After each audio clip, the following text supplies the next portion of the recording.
የእውቀት ከማጤት ጠፍቷል ያለው ሆሴዕ ላይ ተናገረው እንድናውቅ የሚፈልገው ራሱን እግዚአብሔርን የምናውቀው ሶስቱን ማንነቱ ነው። አንደኛ በባህሪው አይደለ፣ በስራውና በማንነቱ የእግዚአብሔር ፐርሰናሊቲ እግዚአብሔር አንድም ነው ራሱን ደግሞ በሶስት አካል ይገልጣል የሚለው ማንነት።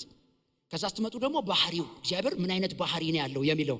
ከዛ ደግሞ ስራው ጋር እግዚአብሔር ምንድነው የሚሰራው ምንድነው የማይሰራው። ይሄንን ዕውቀት እንይዝና ቀጣይ ሌላ ዕውቀት ልናውቀው የሚገባው ቅዱሳን በጣም መሰረታዊ የሆነ ነገር ቀጥሎ ደግሞ ምንድነው እግዚአብሔር በልጁ በክርስቶስ ኢየሱስ ያደረገንንና በክርስቶስ ኢየሱስ ያደረገልንን ማወቅ። በክርስቶስ ኢየሱስ ያረገን ማንነት አሁን ቅድም አንዱን አወራውላችሁ ማንነታችን ነው። ጻድቅ ናችሁ ካለ ማንነት ነው። እኔ አሁን የትም ብሄድ ሳሙኤል ነኝ። የትም ብሄድ ይሄ ከለር ነው፣ ይሄ አቋም ነው። የትም ብሄድ ማንነቴ ነው።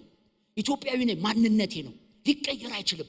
ቢያመኝም ጤናማም ብሆን እስር ቤት ብገባም ችግር ውስጥ ብገባም ምንም ብገባ ማንነቴ ነው፣ አይቀየርም። አሁን በመወለድ ያገኘናቸው ማንነቶች ፈጽሞ መቀየር የማይችሉ ናቸው። ከኛ ማንነት ጋር ያያያዙ፣ ከኛ ማንነት ጋር ወይም ደግሞ ከኛ ድካምና ብርታት ጋር ያያያዙ።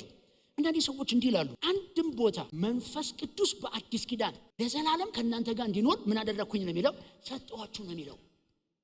ለዘላለም ከእናንተ ጋር እንዲኖር ሰጠኋችሁ ነው የሚለው።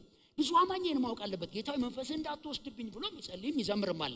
ይሄ የአዲስ ኪዳን አይደለም። ብሉይ ኪዳን ላይ ነው ዳዊት የዘመረው መንፈስህን እንዳትወስድብኝ ብሎ የዘመረው። አዲስ ኪዳን ላይ ግን ለዘላለም ከእናንተ ጋር እንዲኖር መንፈሴን ሰጥቻችኋለሁ